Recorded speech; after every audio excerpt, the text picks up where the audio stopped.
Welcome to யாவரும் கேளீர். நான் உங்க பத்ரி பேசுறேன். தாய் கிழவி படத்துடைய ட்ரெய்லர் வெளிவந்திருக்கு. ஸோ அந்த படத்தை பொறுத்தவரை ஏராளமான உலகநாயகன் கமல்ஹாசன் ரெஃபரன்ஸ் இருக்கு. அந்த படத்துல சிங்கம் புலி உலகநாயகன் கமல்ஹாசன் ரசிகரா நடிக்கிறாரு. ஸோ அதனால ஏராளமான ரெஃபரன்ஸ் அதை பார்த்தோம்னாலே ஃபுல்லா உலகநாயகன் கமல்ஹாசனுடைய ஆடியோ கேசட்ஸ், பழைய படங்கள், சிங்காரவேலன், அதே மாதிரி நம்ம அபூர்வ சகோதரர்கள், அந்த படங்கள் எல்லாமே இருக்கிற மாதிரி கலைஞன், விருமாண்டி, பஞ்சதந்திரம், அந்த டோட்டல் ஆடியோ கேசட் இருந்த காலகட்டத்தில் அவ்வளவு கமல் படத்தோட கேசட்டும் இருக்கிற மாதிரியான ஒரு பேக்ரவுண்டு சீன் இருக்கு. அப்புறம் அவருடைய செஸ்ட்ல கமல் சாரை பச்சை குத்தி இருக்காரு சிங்கம்புலி. அப்புறம் இன்டர்வல்ல விஸ்வரூபம் பாடல் வருது. அந்த ட்ரெய்லர் ஆரம்பிக்கிறப்பவே எப்படி வருதுன்னா, அண்ணாத்த ஆடுறார் ஒத்திக்கோ ஒத்திக்கோ, அந்த பாட்டோட தான் அந்த ட்ரெய்லரே ஆரம்பிக்குது. ஸோ அப்படி ஏராளமான உலகநாயகன் கமல்ஹாசன் ரெஃபரன்ஸ் தாய்க்கிழவி படத்துல இருக்கு. ஸோ கமல் ரசிகர்களுக்கு மிகப்பெரிய விருந்தா இருக்கும். அப்புறம் மக்கள் நீதி மையம் பத்தின ஒரு ரெஃபரன்ஸும் ஒரு இடத்துல இருக்கு. ட்ரெய்லர்லயே அது வருது. இசையமைப்பாளர் அனிருத், கமல்ஹாசன், ரஜினிகாந்த் சேர்ந்து நடிக்கக்கூடிய படம். நம்ம நெல்சன் இயக்கக்கூடிய படத்துக்கு அவர் தான் இசையமைப்பாளர். அவர் அந்த ப்ரமோல அவருடைய மியூசிக் பிரமாதமா இருக்கு. அந்த 80s மியூசிக்கு, அந்த ரெட்ரோ சவுண்டை அதுல கொண்டு வந்துட்டாரு. சூப்பரா இருக்கு. அதுக்கு மிகப்பெரிய வரவேற்பு. அதை நம்ம ரிப்பீட்டடா லூப்ல கேட்டுட்டு இருக்கோம். நானே தொடர்ந்து அதை கேட்டுட்டு இருக்கேன். அந்த மாதிரியான ஒரு உணர்வை ஏற்படுத்துது. ஏன்னா நம்ம புதிய பாடல்களை ரொம்ப விரும்பி கேட்க மாட்டோம், நம்மளையே திருப்பி கேட்க வைக்கிறாரு. அதுக்காக சொன்னேன். இது அவர் ஒரு பேட்டி கொடுத்திருக்காரு. என்னன்னா, 2 பேரும் ஒரு ஜாம்பவான்கள், மாபெரும் ஜாம்பவான்கள் சேர்ந்து நடிக்கிறதுங்கிறது 47 வருஷம் கழிச்சு நடக்குது. அதுல நான் நெல்சனுக்காக நான் ரொம்ப ஹாப்பியா இந்த படத்துக்கு மியூசிக், இந்த ப்ரொமோக்கு மியூசிக் பண்ணியிருக்கேன். பயங்கர ஜாலியா. யார் ஹீரோ அப்படின்லாம் என்கிட்ட கேட்காதீங்க, நீங்க டைரக்டர்கிட்ட கேளுங்க. இது ஒரு மிகப்பெரிய ஒரு rare opportunity, life time opportunity. ஏன்னா அவங்க 2 பேரும் 47 வருஷம் கழிச்சு நடிக்கிறாங்க. அது என் வயசை விட அதிகம் அப்படிங்கிற மாதிரி அவர் சொல்லியிருக்காரு. இதை பல ரசிகர்கள் புரிஞ்சுக்க மாட்டேங்கிறாங்க. அதாவது குறிப்பா என்னன்னா, கமல் ரசிகர்களை பொறுத்தவரையே பிரச்சனை இல்லை, என்ஜாய் பண்றாங்க. அவங்க பெருசா நெகட்டிவா எதுவும் சொல்லலை. ஆனா சில ரஜினி ரசிகர்கள் அவங்களோட இன்செக்யூரிட்டி காரணமாக நெகட்டிவா பேசுறாங்க.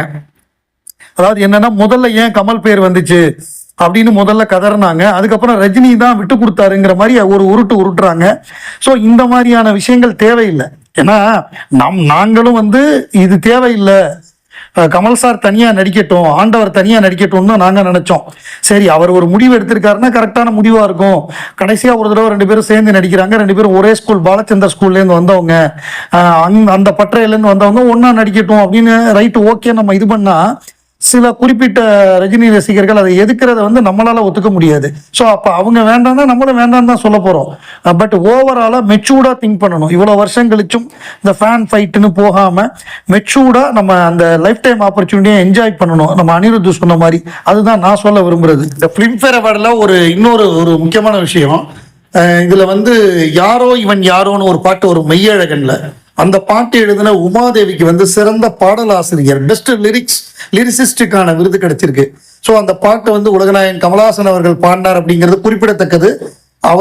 அவங்க அருமையா எழுதியிருப்பாங்க. அதை தன்னுடைய குரல் மூலமாக அதுக்கு மிகப்பெரிய ஒரு வேல்யூ அடிஷனாக அதை பாடி கொடுத்தவர் கமல்ஹாசன் அவர்கள். அதுக்கு அவங்க நன்றி தெரிவிச்சிருக்காங்க. ஸோ இதனாலதான் எனக்கு மிகப்பெரிய ஒரு பாப்புலாரிட்டி கிடைச்சது.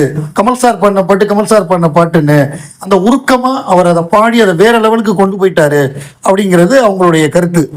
கல்கி 2898 AD Part 2 அந்த படத்துடைய படப்பிடிப்பு ஹைதராபாத்ல நேற்று துவங்கியிருக்கு. ஸோ அதுல உலகநாயகன் கமல்ஹாசன், பிரபாஸ், அமிதாப் பச்சன் இவங்கெல்லாம் கலந்துகிட்ட படப்பிடிப்பு மிகப்பெரிய செட்டு போட்டிருக்காங்க. ஸோ இந்த படத்தை பொறுத்தவரைய மிகப்பெரிய பொருட்செலவு. ஏன்னா முதல் பாகம் மாபெரும் வெற்றி அடைந்தது. அதுவே 600 கோடிக்கு மேல செலவு பண்ணியிருந்தாங்க. இந்த பாட்டை பொறுத்தவரைய இது அதை விட டபுள் மடங்கு செலவு பண்ணி பெரிய லெவல்ல எடுக்கிறாங்க. மிகப்பெரிய ஒரு கதை அதுக்கு ரெடி ஆயிருக்கு. சயின்ஸ் ஃபிக்ஷன் பிளஸ் அந்த ஏற்கனவே அந்த இதை ஆட் பண்ற மாதிரியாக அந்த மகாபாரதத்தோட அந்த ஒரு நம்ம புராணங்களையும் உள்ள கொண்டு ஒரு ரேர் அந்த மிக்ஸா இது வருது. இந்த முறை மிகப்பெரிய அளவுல உலகநாயகன் கமல்ஹாசனுடைய கேரக்டர் இருக்கும் அப்படிங்கிறது டைரக்டரே சொல்லியிருக்காரு. படப்பிடிப்பு ஆரம்பிச்சிருச்சு. தொகுதி பங்கீடு, அதாவது திமுக கூட்டணியில தொகுதி பங்கீடு நடக்குது. அதுல வந்து சில டைம் டேபிள், அதாவது நேற்றைக்கு வந்து மக்கள் நீதி மையத்தை கூப்பிடுறதா இருந்தது. அதுல சில மாற்றங்கள் நடந்திருக்கு. ஏன்னா இப்ப வந்து ஃபர்ஸ்ட் வந்து அவங்க சொன்னதுல இருந்து மாறுபட்டு வேறு சில கட்சிகளை கூப்பிடுறாங்க. பிப்ரவரி 27ஆம் தேதி மக்கள் நீதி மையத்தை கூப்பிடுறதா சொல்லியிருக்காங்க. 27க்கு ஒத்தி வைப்பு. ஸோ முதல் ரவுண்ட்ல என்ன பண்றாங்கன்னா, உங்களுக்கு என்னென்ன தொகுதி வேணும், முதல்ல எத்தனை தொகுதி வேணும் அப்படிங்கிறத கேட்டுடுறாங்க. அதுக்கப்புறம் என்னென்ன தொகுதி வேணும் அப்படிங்கிறது, அதுக்கப்புறம் அது அவங்க எவ்வளோ கொடுக்க போறாங்க, அதுக்கு என்ன காரணங்கள் எல்லாமே அவங்க வந்து சொல்லுவாங்க. அதுக்குன்னு தனி குழு அமைச்சிருக்காங்க, மக்கள் நீதி மையத்திலேருந்து தனி குழு. ஸோ அவங்க தான் போவாங்க. கமல் சார் வந்து இங்கே இருக்க மாட்டார், அவர் வந்து கல்கி படப்பிடிப்பில் தான் இருப்பார் இந்த காலகட்டத்தில்.